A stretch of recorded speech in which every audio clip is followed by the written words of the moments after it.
So, John, what's the most haunting experience you've ever had? Well, you made me watch The Room last week. That was pretty damn haunting. Wow, it's like 5 seconds before that comes up. Great, thanks. Well, I'm not letting it go. I'm still haunted, genuinely haunted by that movie. So, yeah. Okay, haunted great. by Glenn Close season. I'm haunted by Love Actually. I'm haunted by many moments on this podcast, to be honest. I mean, you loved Glenn Close season. That was your season. If anything, I should be haunted by that. Yeah, but I'm haunted by all the bitching and moaning you did about it. That still haunts me. Well, fair enough. Some films are fine just the way they are. Other films sometimes take it way too far. But really, how bad could it get? Let's go beyond the box set.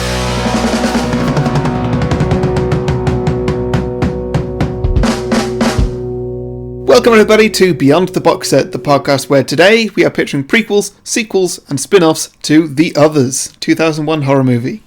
Ooh. It's not Halloween yet, Judd, calm down. We'll also be pitching some drinking games and hearing from our listeners with the submissions they've posted on our social media pages. But first, we're going to talk about some of our favourite moments, and as John's going to give a bit of a plot summary. I am Harry, the host with the most, locked on his front door. Is this before or after watching this film? I'd say like after quarantine. Oh, sure. Locked down. Hey, I've got Lou-roll to protect. You are hoarding that stuff. And joining me as always, the man who, like the kids in this movie, will die if his skin even sees a sliver of sunlight. It's John Lucas. I did relate strongly to those kids, I'm not going to lie to you. So, I had a very similar childhood. I also feel bad for that insult, but just I thought of it and like, there's nothing better. Live your truth, it's fine. Yeah, let's all mock the ginger kid. Cool, so yeah, this movie. Yeah, so this was a me choice. Yes, obviously we're still on our movies about feeling trapped and general, like, self-isolation or isolation themes. So obviously this would fall under the self-isolation theme, since these kids are, for reasons that we will get into, never leaving the house and they are allergic to sunlight. For the vast majority of this film, like the first 90% of it maybe, I was like, this doesn't qualify for our season. Well, why has John picked this? This is a bit of a weird one. And then, yeah, it's what happens at the end that kind of brings it all back together. Well, even before the reveal, like, they're self-isolating from the sun. That was my suppose the kids process. are, yeah. But anyway, they're like, it's a bottle film. They're trapped in the house. They don't go outside the house, particularly apart from out of the gardens. So yeah, it made sense to me that this would fall into the theme. Mm-hmm. So what did you think? Well, initially I really wasn't quite into it, but okay, listeners, spoiler alert, there is a twist at the end of this movie. There is. And, if you don't want to know that twist, switch off. But you've had 20 years. Yeah. When that twist happens, that it really steps up the movie. Yeah. And good just finish. Retrospectively. Mm-hmm. Before that, it's a lot of slow and little bits of detail here and there, a lot of talking. Yes. There's not a lot going on. And also, it's not massively short. No, it's not long, but it's shy of 2 hours, but it's, probably. Yeah. I think it's probably around the hour and 45 mark. I've not looked, but yeah. Yeah. And to be honest, when I first tried watching it, I gave up after 20 minutes. Just because I just wasn't in the mood. You do need to be in the mood for this one. It's like maybe summer's not the best time. It's kind of a chilly night in kind of movie. It's definitely not one to watch in the middle of the day or anything. I don't know what time you were watching it, but it's definitely like an evening, curled up on the sofa, get a little bit spooky kind of movie. Like, yeah, we turned it off and watched Sonic instead and had a great time. Yeah. Very different choice. Yeah. Well, speaking of the twist, which we'll get to, but $1 million question, did you see it coming? No, I mean, there were some sort of twists that I found extremely predictable, but they didn't really come to anything, but I wasn't incorrect, like Christopher Eccleston already being dead. Oh, you got that straight away, yeah? Oh yeah, instantly knew. It's just like, sure. I'm not sure how, I'm not sure what the situation is here, if he's imaginary or what, but that is a dead man walking right there. Sure, yeah. Yeah, and I think I clocked that the house staff were dead. Yeah, it's pretty obvious up front that they're up to no good, or seemingly up to no good. Yeah, but I did not clock that Nicole Kidman and the kids were dead. Not it's at all. A good one, isn't it? Yeah. Mm. It's like a reverse Sixth Sense almost. Kinda, yeah. I mean, it's almost the same as A Sixth Sense. Yeah, but because it's from the ghost perspective. Yeah, basically. That's what I like about this. This is a ghost story, but the ghosts are the ones being haunted by the living. Yeah. I think that's a really cool twist on a classic ghost story thing. The ghosts are the ones being haunted. So, Yeah, I totally agree. yeah. Cool, I'm glad you enjoyed this. I did think it could go either way, because, sometimes these kind of films annoy you, but... Yeah, like, I really wasn't sure about it. Yeah. I wasn't that enthused to watch it, but no, I came around to it. I could see myself watching this again. I think you probably will, because it's one that I found watching it back. I've seen it a few times over the years. I saw it when roughly around the time it first came out, and I've watched it again a few times because I really like it. I really like Nicole Kidman generally. But yeah, I think watching it back this time, it really does reward at least a second viewing when you know what the twist is, because then you really pick up on a lot of the little hints it drops you. Like Guess Out in some ways, in the sense that, yeah, once you know what's going on, there's a whole other layer of it that you could kind of pick up on and enjoy. So. Mm-hmm. Yeah, no, I totally agree. I've been thinking about some of those things since. Just like, oh yeah, the kids had that whole conversation about purgatory, didn't they? I guess that was something. And all the stuff like, Mummy went mad, and they won't say exactly what happened, and... Yeah. Mm-hmm.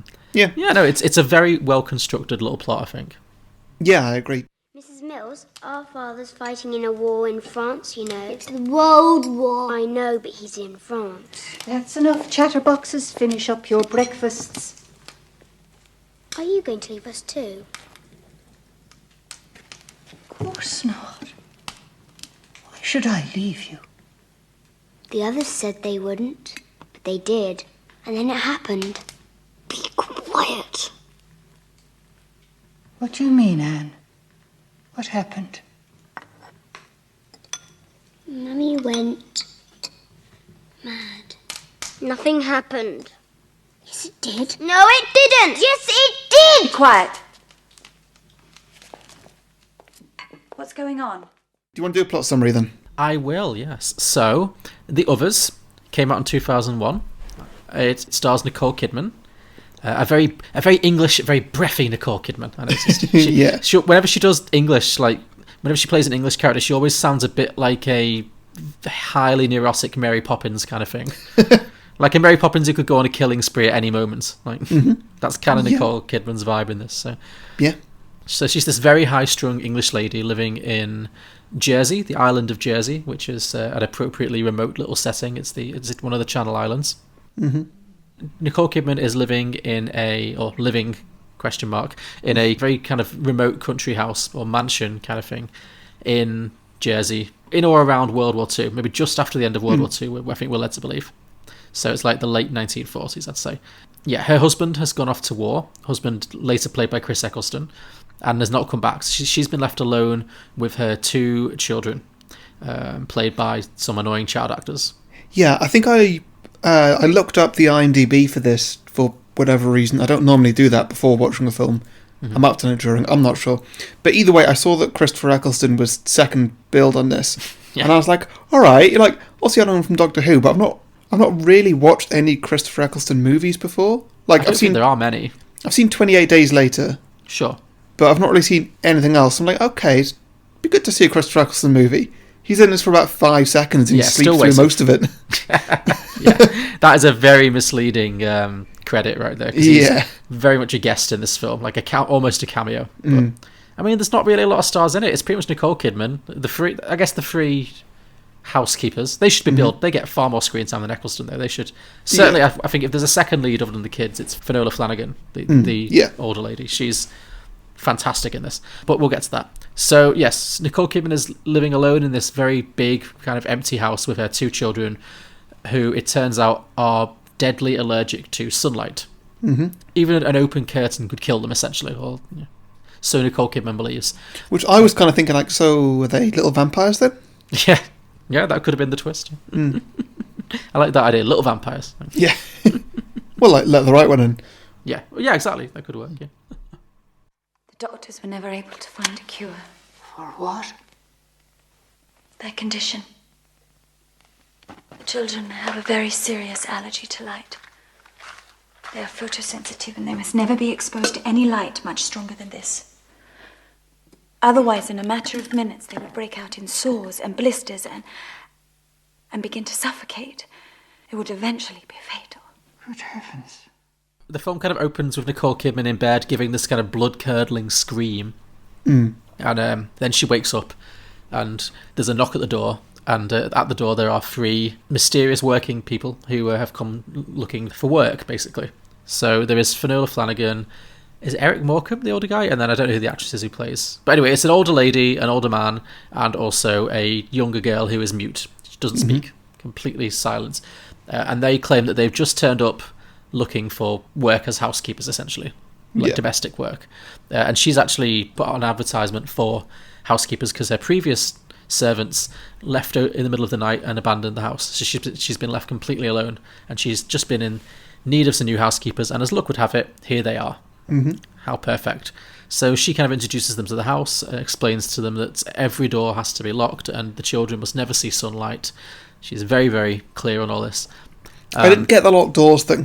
Why was she doing that? I think it's so that she says at one point that the light is like water, it has to be contained. So if she's in a room, she has to make sure the kids can't run into a room that accidentally has curtains open. Right, okay. Everything is just very carefully, because she can have sunlight, she's fine. Yeah. Sometimes she likes to embroider. So I think it's just that the kids always have to be behind a locked door so that they can't accidentally expose themselves. I think that's the rationale for it. But yeah, essentially it's a lot of like shadows. Again, it creates this fantastic ghost movie atmosphere though, because it's all very shadowy and dark. And I mean, I wanted to see a floor plan of this house because I don't know how many rooms are in this house. I think they say like 40 or something, but you never ever get a sense of the space at all. Like, in the sense that you know what room is connected to what other room. It's just like, oh, here's another spooky looking room that they're in now, I guess. You know, just looking back on our season of being trapped in movies or whatever we called this season, I think that Room is probably the most unique of them all. Not for the reason that you're thinking about, sure, but just it doesn't have a massive grand mansion that I would love to live in. It literally just has one room. That is true, yeah. Like all 3 of the other films, they're all like, wow, why did somebody live in this massive New York townhouse or this big white plantation mansion thing out in the countryside? No, you're absolutely right. Yeah, this has unexpectedly turned into the property porn mini-season. Yeah. So she hires these servants, or she allows them to stay, and then they start looking after the house. But it quickly transpires that all is not as it seems. Because it turns out that the advertisement she sent to the local paper never got delivered, so they couldn't possibly be responding to that ad. Yeah. And then so Finola Flanagan, who's called Mrs. Mills. I'm going to call her that because Finola Flanagan's a hard thing to keep saying. I feel myself lisping. So yeah, Mrs. Mills then it kind of explains that they just turned up on a whim, on the off chance that there might be some work going. That they didn't actually see the advertisements, and actually they're not strangers to the house at all. They used to work here. So Nicole Kidman is very pleased to hear this. So she allows them to stay because she appreciates that at least they know the house like the back of their hands. So she thinks they'll do a good job of keeping it all shipshape and keeping her children out of the sunlight and all this. So the old man becomes the gardener. The mute girl, I guess, becomes the general cleaner, and Mrs. Mills becomes kind of the nanny. So she's responsible for looking after the kids. Yeah. But then as soon as she kind of moves in, some strange things kind of start to happen around the house. The kids start talking about this strange event in the past when Mummy went mad, and they won't quite reveal what this means. There's a little girl and a little boy. The little girl is a little bit older. She's called Anne, and she's quite outspoken. And the little boy is kind of more like, "Oh no, that didn't happen." He's very much in denial. Yeah. So they keep bringing that up. Also, there's some strange noises keep happening in the house. The little girl seems to be seeing ghostly figures, maybe, or like a little boy called... She keeps mentioning a little boy called Victor, who she sees and she talks to. Who she doesn't seem particularly frightened of at all, but obviously is very frightening to the little boy. Yeah. And Nicole Kidman also starts noticing things that she initially blames on the housekeeping, like doors being left open, curtains being left open, pianos being played in the night, all just kind of ghostly, your standard issue ghostly happenings. Yeah. And she doesn't handle that very well in the slightest, because she's kind of crazy as well. I guess she's the hero of this movie, but she's also kind of set up as potentially the villain quite early on. Like, she's very highly strung, very religious. She's very, very religious. She talks a lot about limbo and death and... Yeah, religious people never seem to come out well in films. No, not really. In horror films. No, it was certainly not, no. But she's very much all about telling the children that if they do any bad things, they will go to limbo, which again is another little Easter egg if you watch it the second time, because it turns out they're already there, potentially. Yeah. So initially, Grace Nicole Kidman blames the housekeeping on that, but as the events continue to happen, she realizes that it can't be them, because she sees it happening when they're outside or in the same room as her or whatever. So eventually she becomes convinced that there is somebody in the house, like someone is some intruder in the house. So she starts exploring around the house, and just, it's really, in terms of describing the plot, essentially it just keeps ramping up from there. There's no one big thing, it's just events keep just getting spookier and spookier. Like the kids wake up one morning and the curtains are fully open, so they start screaming. The curtains are gone. The curtains are gone. The curtains are like taken down. Initially she kind of punishes her daughter for, she thinks the little girl is lying about this Victor, but then she becomes convinced the Victor is in fact a real person or some kind of malevolent spirit or whatever. So, but she can't. Only the little girl seems to see Victor. But yeah, so she's trying to figure out what's going on. The servants are being increasingly mysterious and not really being particularly helpful. And you keep getting little asides of them saying mysterious things like, "She knows." "It's almost time, Mr. Tuttle. Hide the gravestones." My accent's all over the place with this, but there's lots of that. There's lots of mysterious little one-liners from the house, especially the main housekeeper. You definitely get a sense very early on that she's not revealing all that she knows. At a certain point, Nicole Kidman finds a Book of the Dead, which is a book of photographs of apparently this is a real thing people used to do, which is very dark, but it's basically photos of dead people in like Victorian times or whatever, like photographed as if they're asleep in like in their full clothing. But there are some pages missing from this book, which comes back later. So she finds that. In hindsight, all this stuff is extremely obvious. It really is. That's the great thing about these films. It's the same with The Sixth Sense. When you know, it's like, oh, obviously. Yeah. But that's how it strings you along. It's good. But yeah, events just keep ramping up and ramping up and ramping up. At a certain point, she tries to leave the house to go and find a priest, and she's on her way out onto the grounds to find the priest. It's the first time we've seen her leave the house in the entire film. And she gets as far as the gates, and just as she's about to leave, she gets lost in the forest, and then her husband turns up. Yeah. Her husband, played by Christopher Eccleston. So he was sent off to war, and they hadn't heard from him since the end of the war. So he was missing, presumed dead, essentially. But now he's back, and obviously she's hugely relieved, and she forgets all about the ghosts, and she goes into full denial about that. Takes him back to the house. They have this reunion. The kids are happy to see him, but something's off. Like, he seems like he's not really there. He's very sad and doesn't say much. He just lies in bed all day looking ill, and he doesn't stay very long. Ultimately, the ghostly happenings kick off again. There's a scene where Anne, the little girl, is playing with a toy, and Nicole Kidman leaves her alone for a few minutes in a dress. Is it a baptism dress? It's like a christening. There's a dress that she's wearing an old-fashioned white dress, anyway, and a veil. She's wearing a veil. It's for some kind of religious ceremony, I can't remember. And Nicole Kidman leaves her alone for a few minutes and then comes back. And again, it's like darkened room and everything, and the little girl's very creepily, this is like the classic scene from the movie, the little girl's very creepily playing with this little marionette toy. And as Nicole Kidman gets closer to her, she sees that the little girl's hand is really old and withered. Yeah. And when she looks into the girl's face, she sees the face of like a hideous, ancient old woman. It's just a normal old lady under a veil. It's not. It's really, the makeup's made to make it look extra creepy. Is it? I'm not being shady. She looked awful. I mean... It's not like it was wouldn't be like Judi you to Dench, accidentally throw out the word hideous when somebody is just in their 80s. All right, okay, fine. I take it back. A beautiful, 80 years young, a beautiful, well-preserved lady, but nevertheless, not a little girl. Immediately, she pulls off the veil, and then it's back to being the little girl's face again. The little girl is obviously hugely traumatized, and it brings back all of her memories. Well, not memories. It brings back all of her fear around the last time Mummy went mad. And then she tells the dad. We still don't know exactly what happened on this time when Mummy went mad, but the little girl goes and tells her dad, and the dad kind of confronts Nicole Kidman and says, is it true? Did you attack her? And she says yes, but I don't understand why. And she says she can't really remember what happened. She lost control. And at this point, Christopher Eccleston decides to leave. He says he can't stay. He's got to go back to the war. And Nicole Kidman, even though the war finished like 4 years ago. Yeah, the war's over. Nicole Kidman doesn't understand where he's going, but he leaves. He trudges off into the mists and is never seen again. Yeah. And then there's some more ghostly happenings. I forget what order they all happen in, but it turns out at a certain point there's some graves at the bottom of the garden, and Nicole Kidman asks the gardener, the old man, to uncover them and find out what's written on them. But instead, the housekeeper tells him to hide them, so he hides them under a giant pile of leaves. But around this point, Mrs. Mills says, "Uncover the graves, Mr. Tuttle." Yeah. So he does that. And when the when the children realise that their dad has left, the little girl decides that she's going to run away as well. Mm-hmm. So in the middle of the night, they kind of climb out the window and run out into the gardens, and they end up at the gravestones, and they see that the gravestones have the names of the 3 housekeepers.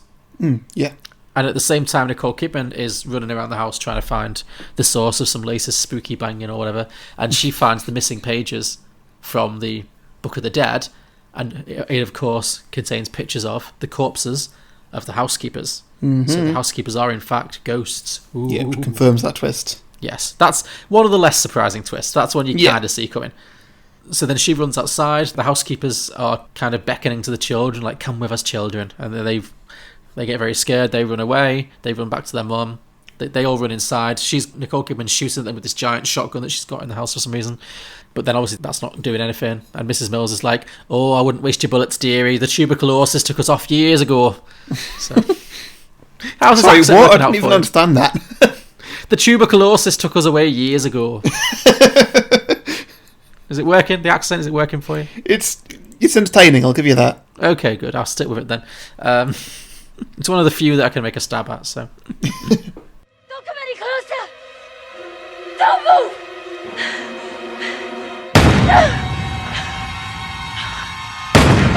Don't trouble yourself, man. Tuberculosis finished us off more than half a century ago. So she's trying to convince... Mrs. Mills is trying to convince Nicole Kidman that they all have to live together now, and she's trying to explain what's going on, but Nicole Kidman's not listening at all. She's too scared. The kids run upstairs and hide, but then she hears the kids scream and she runs after them, and she runs into a room and she finds that the kids are in the middle of a seance, and suddenly there's all these other characters sitting around a table doing a full kind of ghostly seance essentially. And then we get the real twist to the movie, in which the old lady who we saw before, this medium, kind of this spiritualist, she's asking the children, "What did your mummy do to you? What did mummy do when she went mad?" And the little girl says, whispers to her that she put a pillow over their faces, and then the medium says, "Is that how she killed you?" And then they're like, "We're not dead," but of course they are. It's the fully Sixth Sense does. So the big twist of this movie is that our main characters have been dead the whole damn time. Yeah. And then Nicole Kidman gets very upset. She's screaming out, "We're not dead, we're not dead." She shakes the table, which is, of course, is classic ghost move. She tears up pieces of paper. Yeah, rips up paper, yeah. Yeah. Michelle Fairley from Game of Thrones looks concerned in her 5 seconds of screen time. And then we get the full reveal, and it turns out that this is when Nicole Kidman finally accepts that she is dead and the kids are dead. And we find out now that when she went mad, after her husband went off to war and disappeared and the servants abandoned them, she had a breakdown and she murdered her children by smothering them with a pillow, and then she shot herself in the face. But then in her memory she woke up the next day and she thought a miracle had happened and that God had given her a second chance. But actually what happened, of course, is they'd all died and then they'd come back to the house as ghosts. And then the film ends, the kids no longer have sun allergy because they've accepted the fact that they are ghosts and made peace with it. And the people who've moved into the house, it turns out the people who were making all the noises, removing the curtains, doing all the spooky things, were actually the humans, the living, who had moved into the house and were just redecorating essentially. Yeah. That's all they were doing. But now they realise that they've bought a haunted house. They move out. So Nicole Kidman has got the house back, somewhat of a happy ending. And then she's kind of like, well, no one can make us leave this house. And the film kind of ends with this kind of panning out shot of the living driving away while the ghostly figures of Nicole Kidman and her children stare out the window. And the credits roll. Yeah. Yeah. It's very good. Yeah. Good, just a good, tight little ghost story. Yeah, it was. Do you want to do drinking games? Sure, yeah. Go for it. Do you want to start? Okay, so first I've got is... so in one of the opening scenes, she explains to the house staff, like, so the children, they can't see sunlight or anything. They can't be in a room with more light than just like a candle. Yes. And then immediately they go into a room that has a lot more light than just a candle. So I've got drink whenever a scene with children in it is brighter than a lit candle. I mean, I guess, sure. I mean, they've got to light the film. They can't have the whole film just like with a tiny pinprick of light in the middle of the screen. Yeah, but like in this scene, I'm pretty sure she showed like, here is a single candle. This is the kind of darkness. Here are the kids in this darkness. And then straight away, it's like, here they are in front of a roaring fire. We've got the lights on. Is it not just direct sunlight that they can't be in? She said light. She didn't say sunlight. Okay, sure. I don't know. I'll give you that. Whatever. Fair enough. No, that's fine. So drink every time there's more light than you would normally recommend. Okay. Drink every time the film... This might be more of a second watch one. Drink every time the film drops hints about what's really going on. Yeah. If you watch it a second time and you're like, foreshadowing, take a shot. Take a good old drink. Yeah, sure. I mean, there's definitely some of those that you can pick up on the first time round. Oh, absolutely, yeah. But even more so the second time around. It's all over it. Drink for musical jump scares. Yes. Oh, this does have a good score. You're right. I do like the score of this movie. It's very atmospheric. Yeah, it is. It is. Okay, here's a good one. Drink every time Anne is a smarmy little bitch. That little girl is... it doesn't surprise me. I mean, they're good. I think they're as good as this movie needs them to be, the kids. It's not quite Haley Joel Osment levels. They are bordering on annoying. I mean, what did you think of the acting in this film? We didn't really talk about it. I thought... The kids, I didn't like. But everybody else I thought was fine. Yeah. This came out in the period when Nicole Kidman was, like, absolutely everywhere. Like, she was in, like, every film at this point. Like, she was in Moulin Rouge, she was in The Hours, she was in this, she was in... a bunch of others that were less good, but like she was absolutely inescapable at this point. But no, this is one of her best performances, I think. I think she's good at playing these kind of very brittle kind of characters. Yeah. Here's another acting one. Drink every time Nicole Kidman takes a sharp intake of breath. Oh dear. She's a very... I like her a lot. It's a good performance, but she's a very breathy actress. There's a lot of... like... Yeah, you could, if you drink every time she makes that noise, then you will not make it to the end of this film. Like, fair enough, yeah. Sharp intake of breath and like darting eyes, like eyes going all over the place. Yeah. She's good at that. I guess that's why she's so good in horror movies. Yeah, no, she's well suited to these. You got any more drinking games?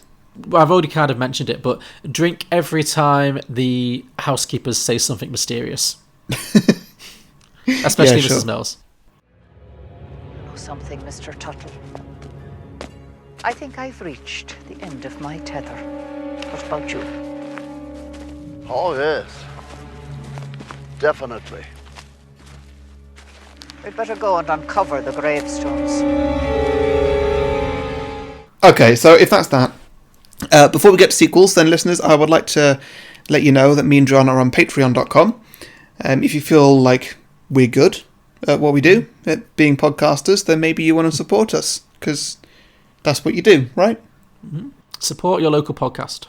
Yes, you can go to patreon.com/beyondtheboxset and you can support us for as much or as little as you like. If you do, you get a few bonus features as well, just our way of saying thank you.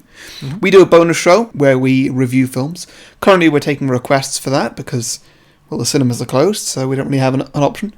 So yeah, you want to send in a request, then we'll review it for you. Mm-hmm. We're a bit behind, but we are getting through them, we promise. Yeah. You also get extended versions of the main episodes. You also get our exclusive Facebook group. Once a month, we also have a patron on the main show to pick a film for us and guest if they want to. They don't have to, though. Mm-hmm. And also, every patron once a month gets a 30-second advert slot on the main show. You can talk about whatever you want. Your own podcast, your own business, whatever you feel like. Yeah. And on that note, actually, just a little plug. We recently appeared on a podcast by one of our patrons, a deep friend of the pod, Finn Ross Russell. Back in the days before coronavirus, we did a little crossover recording session. He appeared on our episode, Moonrise Kingdom, which you should have already heard by now. It's on the feed, if not. And we recorded an episode of his podcast, which is called Passport People, which is a great show. It focuses on where people live or places that mean something to the guests. The guests will come on and talk about a place that's kind of special, significant in their lives. And we talked about Leeds, which is where we live. And it's now out there on all good podcasting platforms. So check that out, Passport People. Yeah. So all that's available, patreon.com/beyondtheboxset. Indeed. Bonjour tout le monde, I'm Finn, and every Tuesday I host a podcast called Passport People, in which I talk to people from around the world about the places that matter to them. What is so special about each location? What makes each place tick? Where are they headed? To join us on our round-the-world trip, talking to a diverse range of fascinating people from an incredible variety of professional and cultural backgrounds, search for Passport People in Spotify, iTunes, or wherever you get your podcasts. So, sequel-wise, what have you got for me? Okay, mine, which... Well, I wanted to call mine The Other Woman, but there was already a film with that title, so I've just gone with The Other. Okay, The Other rather than Other. Yeah. Okay, sure. I mean, films can have the same titles. It happens.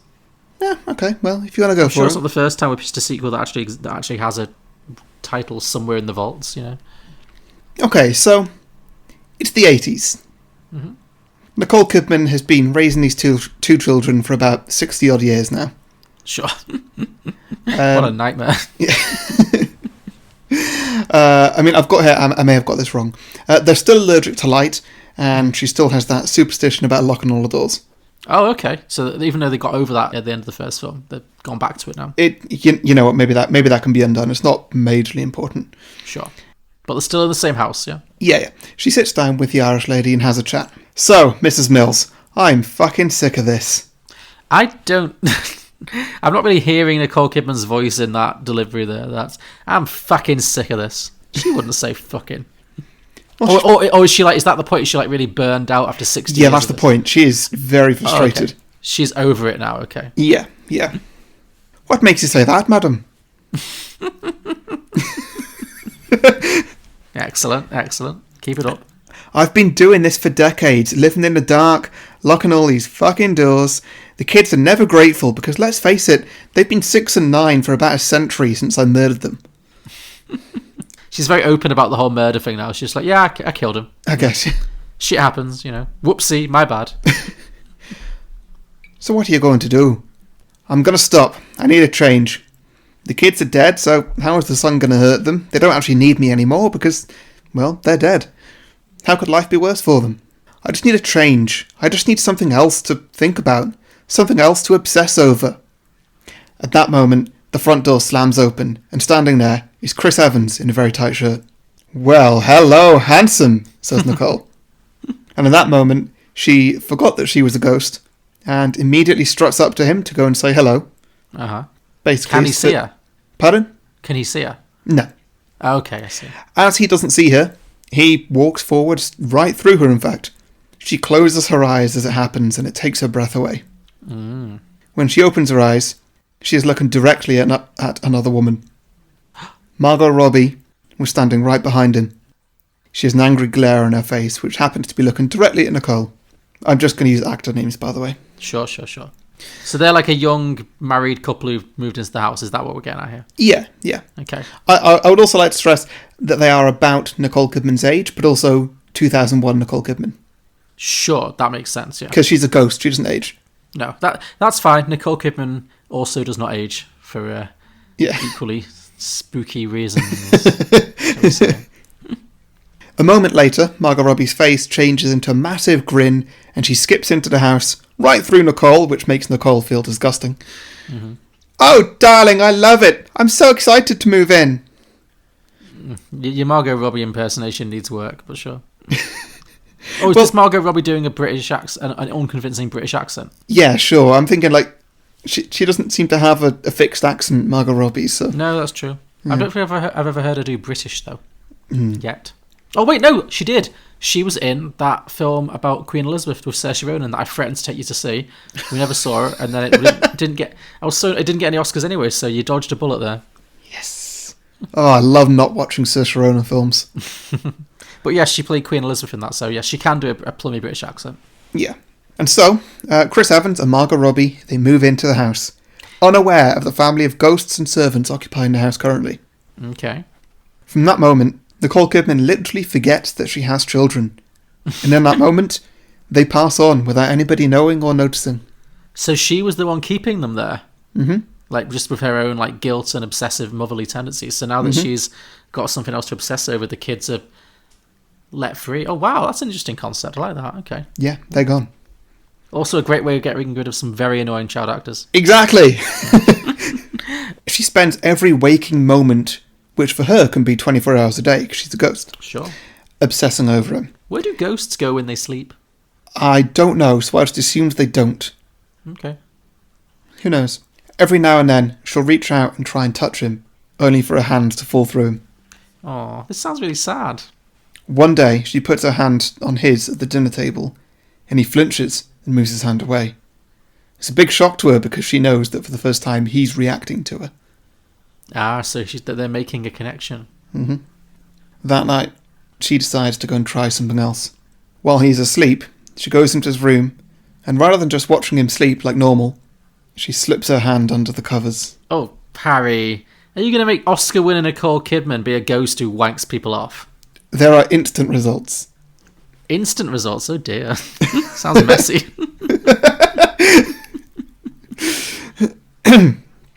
Well, one thing leads to another, and he wakes up, and has to go. You usually do, don't you, in these situations? And he has to go and clean up. Oh, God. He's a tad freaked out by it. What? Nicole Kidman would not agree to this. Okay, maybe she's only shot from the neck down then. Sure, whatever. He's a tad freaked out by it, but there's a smile on his face about it. I mean, does he think he's just had a wet dream? Like, that hasn't happened in years. I promise, I his Margot think so, Robbie was yeah. pissed off. Like, yeah. I think he just doesn't really know what happened, but he liked it. Okay, he had like a sexy dream about a mysterious redhead lady. Yeah. Wanking him off. Sure. Margot Robbie also wakes up, and she does not approve. Mm-hmm. During breakfast, Nicole Kidman, she can't keep her hands off him, putting her arms around him, feeling all his muscles, etc. And she can feel him enjoy it. I'm sorry, have you written like erotic fan fiction here? It didn't mean to turn into erotic fan fiction, but it definitely is. Yes, it's definitely going down that road. Yeah, no, it definitely. I'm sure there's like Chris Evans fan forums with not dissimilar stories on them. Anyway, they keep this up for a while. Days go by. It's not all sexual. Sometimes she'll just drape herself on him while he sits on the sofa. Margot Robbie notices that she's being neglected. She is not happy with the state of things. Also, given that she's not in constant pleasure mode like everybody else in the house, she's noticing things about the house. Little noises here and there, doors opening every so often, standard ghost stuff. What happened to the housekeeper? What, Mrs. Mills? Yeah. She's still about. Is she still around, like, looking at Nicole Kidman like, oh, madam. I think she's probably, like... Jesus Christ. Yeah. Get your hand off his member. Is that how Irish people talk? I don't know. What's the Irish word for dick? What would you say? You know what, John? I've never wondered, and I hopefully never will again. He's just too busy wondering about Chris Evans and his glistening muscles and wanking him off in the night. Yeah. Sure, okay, fine. So Margot Robbie does some investigating of the house. Mm-hmm. She hires a medium. Mm-hmm. I decided to cast Octavia Spencer. Sure, good call, good choice. Who comes around and assesses the house. Octavia Spencer brings with her the history of the place and tells Margot Robbie all about Nicole Kidman killing her kids and also herself in this house. What? That's not a funny line. I was just imagining Octavia Spencer in kind of Whoopi Goldberg in Ghost mold. Like, I hope she's that kind of like very straight talking. Yeah, Margot, you in danger, girl. That's. I hope that vibe is being delivered. Yeah. It could just be Whoopi unless you really want it to be Octavia. Could be, yeah. I just wanted to say you in danger, girl. I'm a man of simple tastes. She's not in danger though. Let me just get on with it. Your marriage is in danger, girl. So they do some chanting or whatever to try and locate Nicole Kidman's spirit, and they are directed to the bedroom, where they find Chris Evans leaning against the wall, arms behind his head. Oh no! Need I say more? I will not say more. I'm beginning to understand why you took your sweet time writing this one. You're obviously having really enjoying yourself. Well, it's certainly enough to confirm Margot Robbie's suspicions. So she goes on an all-out ghost hunt. She wants to banish Nicole Kidman from the house. Nicole Kidman, realising she's been rumbled, starts to panic. She observes Margot Robbie as she works out how to get rid of ghosts, and so Nicole Kidman comes up with her own plan. Okay. She discusses it with Mrs. Mills. Mrs. Mills, what am I going to do? Why not make him yours forever? Oh God, my accent's worse than yours. That wandered a bit there. I don't know where that went. Yeah. Oh, I like the sound of that, she says while rubbing her thighs. Rubbing her... What is this Vic Reeves version of Nicole Kidman you dreamed up? But what about Margot Robbie? What am I going to do with her? I'm going to abandon the accent. It's obvious. Make it look like she did it. Okay. So that night, Nicole Kidman takes a kitchen knife, puts it on Margot Robbie's bedside table, and she waits until Chris Evans gets up to go and use the ensuite bathroom, and as soon as he's gone from the room, she does everything in her ghostly power to spook Margot Robbie, howling, banging windows, pulling away the quilt, etc. She gets Margot Robbie to the height of fear, so that when Chris Evans comes back into the dark bedroom from the bathroom, she thinks he's a ghoul, finds the knife nearby, and plunges it into his chest. Oh no. She turns on the light, sees what she has done, and screams her head off. Nicole Kidman is standing behind him with a grin on her face. Margot Robbie screams, "You did this, Grace! I knew it was you! I know who you are!" And Nicole Kidman somehow manages to take a form which Margot Robbie can see and hear, only for a second, before disappearing, and she simply says, "Prove it, bitch." Margot Robbie screams as the camera pulls back, while we see Nicole Kidman walk out of the room, arm in arm, with Chris Evans. Oh, so Chris Evans is fully fine with being murdered. Like he is now a ghost, yes. And he's not mad about this in any way. He has no resentment towards Nicole Kidman for this. Well, Nicole Kidman didn't murder him. As far as he knows, Margot Robbie did. Sure. I mean, okay, sure. Seems a little suspicious, but okay. So he's just like, oh, whoopsie, I'm dead, but you're hot. Well, yeah, I mean, also, I get the impression that you don't suddenly realise when you turn into a ghost that you just died. Oh, so is it like he doesn't realise he's dead? He's just forgotten everything? Yeah. I mean, Nicole Kidman never knew she was dead, did she? Oh, okay, that's better. So maybe Nicole's like telling him that Margot Robbie left him. He thinks like she ran away in the night. And he's like, I'll take care of you. Sinister smile, credits roll. Yeah, that works. Okay, good. Okay, I like that. So that was the other woman, or the other... Yeah, and Margot Robbie goes to prison or something. Or just runs out of the house, yeah. Oh, yeah, goes to prison, sure, yeah. Well, yeah, because there's a dead body there. Sure. What happened to Nicole Kidman's dead body in the original, do you think? And the kids' dead bodies? They probably just were taken away and had funerals. No, I suppose, yeah. It is weird, though. Yeah, it never gets mentioned. Like, how were they found if no one ever comes to the house? Don't know. Maybe they were just buried on the grounds. Actually, and so the graves that the little gardener was hiding were the house staff, but also Nicole Kidman and kids. Yeah, possibly. Actually, you're right, because if people have moved into the house since, then somebody has at some point been in and found the bodies, obviously. So, yeah, fair enough. They've been disposed of. That makes sense. Okay, cool. Very good. Like it. You took Nicole Kidman to some places that I don't think she usually goes as an actress, but, she's got an Oscar. She's stretching. She's got an Oscar, John. She can do anything. Exactly. It's a new challenge for her. Yeah. So, yeah, what you got for me then? So, like yours, my sequel takes place several years after the events of the original film. So, I'm thinking that after the film, Nicole Kidman now knows she's a ghost. She knows the kids are dead, so they've made peace with that. But they're all about keeping the house. No one can make them leave this house, as they say at the end of the film. So, by the time we pick up, Nicole and the kids and the 3 servants, they've lived in the house now, or lived for many decades, and they scare away anyone who tries to move in, just by using their ghostliness.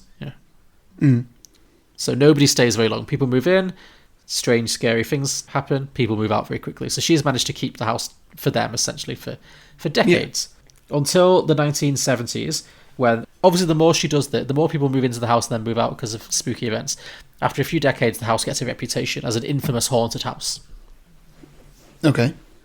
And so sometime in the 1970s, the film is actually purchased by a wealthy investor who cashes in on its reputation and rents it out as a haunted house holiday home.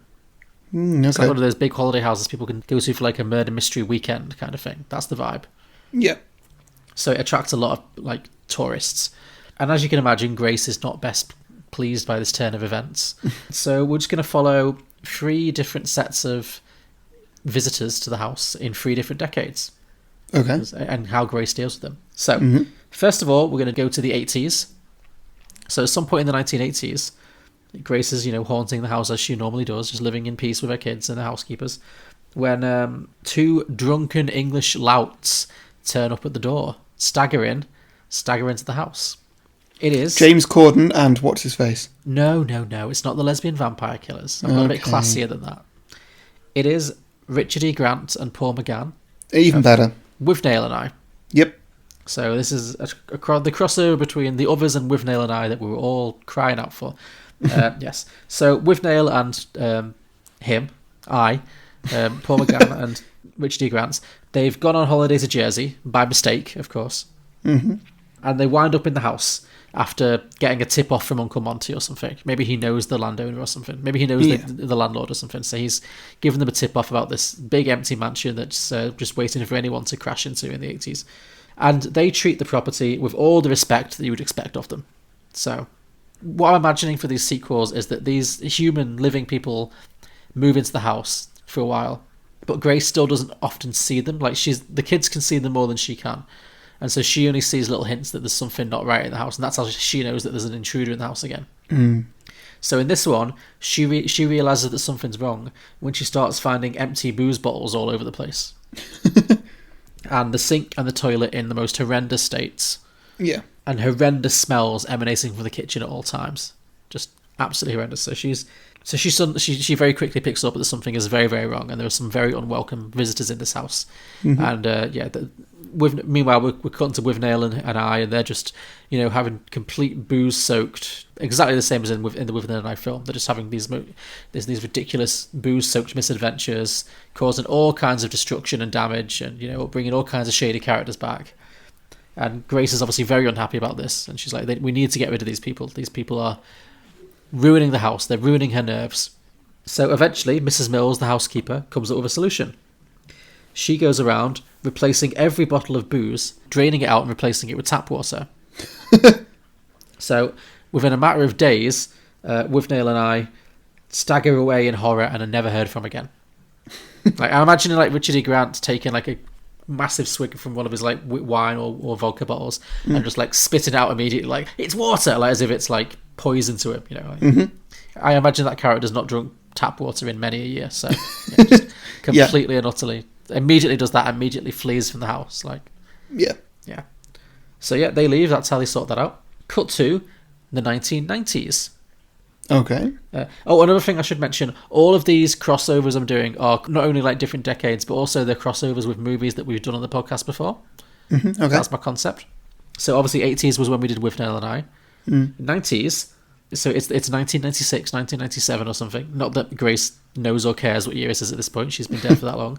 But she's sitting peacefully in the drawing room doing some embroidering, enjoying the silence, when her state of mind is shattered by the heavy thud of platform shoes running across wooden flooring. Mm-hmm. And the sound of off-key singing in distant rooms. So she's not quite sure what's going on, but something is definitely amiss again. Also, worse still, Anne, her little daughter, starts banging on about girl power and making mysterious hand gestures, which Grace is pretty sure are some kind of satanic symbol. So, if you haven't guessed it yet, this is crossing over with the classic 90s movie Spice World. Mm-hmm. In Spice World, there is a brief scene when they're in a haunted house. So I thought we could do a bit of that. Sure, okay. So once again, the girls are causing all kinds of chaos. They've moved into this remote mansion in Jersey to record their second album, and Grace does not appreciate their music. It's not to her taste at all, as you can imagine. She's not a big fan of the Spice Girls. So she, again, hearing the housekeepers try and do everything they can to scare the Spice Girls away, but they've got girl power on their side. They won't be so easily scared. Mm-hmm. Scary Spice ain't afraid of no ghost. So, so none of that works. Until eventually, once again, I think Mrs. Mills is always going to be the one who comes to the rescue. So once again, the housekeeper hits on an idea. After all of the attempts at scaring these girls, the Spice Girls actually hold a séance. like an impromptu seance to try and communicate with the yeah. dead. That seems like the kind of wacky misadventure they would do, you know. Think back to the Spice World movie, all the stuff that went on, you know, when they kissed the alien, all that stuff. So the Spice Girls are doing a full seance, you know. They're trying to do, like, they've got like the glass, the Ouija board, they've got everything. They're really trying to like communicate with the dead. Mm-hmm. And so while they're doing this, trying to communicate with the dead, and it's not working initially, the ghosts are just like, these idiots.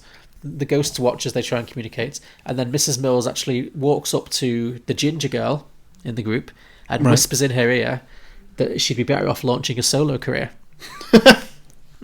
And shortly after that, the girl band breaks up acrimoniously, and they leave the house never to return. Okay. And finally, the last one is set in pretty much in the modern day, the modern era, 21st century, sorry. In this one, once again, you know, been a peaceful few years, Grace is happily haunting the house, when suddenly tires screech on the stone, a big car pulls up, 4 very loud women stagger out of the house, cackling and arguing and drinking. It is Tiffany Haddish, Queen Latifah, Jada Pinkett Smith, and Regina Hall. I've done the crossover between The Others and Girls Trip. That again, just the makes perfect crossover that sense we've to me. all been hoping for. Everybody knew this was inevitable at some point. Yeah. The fans demanded it. So they've rocked up. To be honest, I just like the idea of like a Girls Trip 2. Now they're in England or, you know, the UK, Jersey. Yeah. Just, you know, just another wacky location for this to be. Like, I would legit watch Girls Trip in a haunted house. Like, that's a movie I'd watch. That sounds fun. Oh yeah, that'd totally work. Yeah. So imagine Tiffany Haddish. We know she doesn't like ghosts. She's got no time for ghosts. Just imagine Tiffany Haddish reacting to ghostly goings on. She would not take it well. No. It would be very entertaining. So this really is the last straw for Grace and her fragile nerves, because these women keep getting into extremely loud arguments with each other. They keep bringing strange men back to the house from the local village and doing unspeakable things with her fruit and veg collection. So it's just not good at all. And Grace tries her best to scare them away, but it's not happening. She cannot intimidate them at all. And eventually, after the house is converted into a full-blown nightclub, and there's like R&B music blasted from all the speakers, and there's like all kind of drugs going around, Grace just gives up. She's like, you know what, we had a good run. And she and the kids and the housekeepers cross over to the other side, because there's some things you just can't fight. So, and so that's the end. That's it. All right, I like it. Yeah. Have you got a title for it? The Others 2, a haunted franchise. Oh yeah, that works. Yeah. Off the cuff, yeah, it'll do. I need to do better with my titles. I keep forgetting to do them. I always get caught out with the titles, so must work harder on bringing good titles to the game. Or maybe The Others 2, Haunted Holiday Home. Oh, that works. That's a good one. That's better, isn't it? Yeah, The Others 2, Haunted Holiday Home. Yeah, that's definitely way better. Okay. Cool. Okay, great. So, listener submissions. Yes, I have some this week, thank God. Great. Back on yeah, track, me too. baby. So, first one I got from Shija Dima, I think the name is. Sure. They've said, The Others, guys, which is the sequel to The Other Guys and The Others. Do you know In this what The one, Other Guys is? In this one, Mark Wahlberg dies working a case, but he hasn't left the earthly planes yet. And with the help of Nicole Kidman's ghost, they manage to guide and help Will Ferrell into solving Mark and his last case. So that's a good one for anybody who has seen The Other Guys. I have not, and by the look on John's face, I don't think you have either. Nope, no recognition there, but now that I know it's Mark Wahlberg and Will Ferrell, it makes sense that I've not seen it. So. Yeah, same. Sam Minnick has said, Ghosts from the Other Mother. Ghosts from the Other Mother? Yeah. What does that mean? So I guess instead of others, it would be The Other Mothers. Ghosts from the Others Mothers. Something like that. I don't get it. What other mothers? As in, like, you know, the phrase, like, a brother from another mother? Oh, okay. Bit of a long walk, but sure. Okay. Yeah. And finally, Alex Funder has said, was Beetlejuice not the prequel? I did think when you were doing your sequel with Margot Robbie and Chris Evans turning up, I was like, oh, this is starting to sound a bit like Beetlejuice. So, you know, I've not seen Beetlejuice, so great. We should rectify that at some point, definitely. Yeah. Cool, that's all I've got. What have you got? Okay, I have some as well. Paul Hawkins from Blokebusters, at Blokebusters, said, Tuthers, the same film, but everyone has a thick Yorkshire accent. Love it. Yeah. Drew Mancini. This is an intriguing one, actually. I like this from Drew Mancini. Us takes place in the same universe, right? Is that a spin-off? Remember Us? Sure, yeah. Us? That kind of works because they were living in like an underside kind of, mirror society. I think you could probably pick up on that a little bit. Yeah. I really want to rewatch Us, actually. Yeah, me too. Ready. Yeah. Mike Carey, another good one, said The Otters retells the whole story using animated otters. So ghost otters. That's cute. I like that. Very good, yeah. No one can make us leave this dam. Scott Hillman said Grace, realizing she is dead, tries to get her children into heaven or hell, just anywhere but this house. So it's all about her trying to figure out a way to get her children onto the next plane in some way, but she can't figure out how to do it. And she starts to believe that maybe she's already in hell, and that's what this existence is. Oh, right. As time goes on, a land developer buys the property, wanting to tear down the house and build a theme park on its grounds, like an Alton Towers kind of thing. Mm-hmm. So she wonders if the house is gone, will that mean she's gone, or is she going to become the queen of a haunted house? Like a proper, ghost train kind of. Yeah. So interesting. Yeah, I like it. That. Travis Owen said The Others. And finally, Jeremy Kloss said The Others too. This time, the people living in the house and the ghost hunters trying to contact them are both ghosts too. Ooh. So I think that means literally every character in this film was a ghost. It's just like constantly spinning. Yeah. Yeah, that works. Yeah. Does it really, though? Maybe. It could work. Certainly something. It's something, yeah. So thank you everybody for those sequel ideas. We ask for your listener submissions every week, a few days before we record, by putting posts out on Facebook and Twitter where you can post your ideas. So make sure you like and follow our pages if you don't want to miss out. To listen to more episodes of Beyond the Box Set, you can subscribe and browse our back catalogue on any podcasting platform, including iTunes, Spotify, Google Play, and many others, all of which you can also leave a 5-star review if you like. It really helps us to reach new listeners. We're also available on Patreon, which is exclusively for the people who would rate us 5 stars or more if they could. You can find all the relevant links in the description below or at beyondtheboxset.com. And next week, Harry, are we back to a you choice? Mm-hmm. I've got a good one for you this week, John. Is it super depressing? Oh, God. No, it's not. Oh, thank God. Okay. It is one that you do need to watch carefully because there's a lot to pick up on a second watch. Okay, interesting. It is from a director that we have done a lot of films. Oh, are you giving me another, what's his face, Inception guy?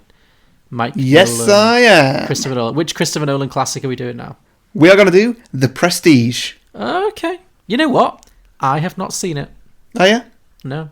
Does it fit with our Trapped theme, or is it just a general pick? No, general pick. We're done with the Trap thing. We're done with Trapped now. Okay, good. We're open again. We're free.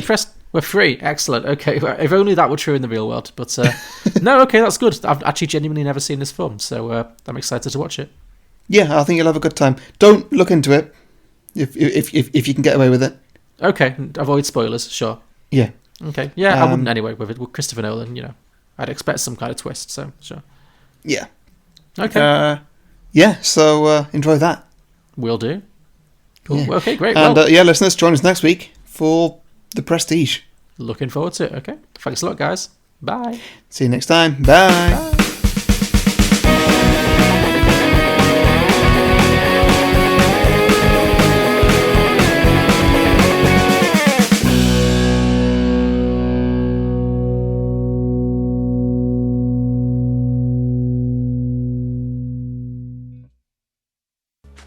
We'd better go and uncover the gravestones.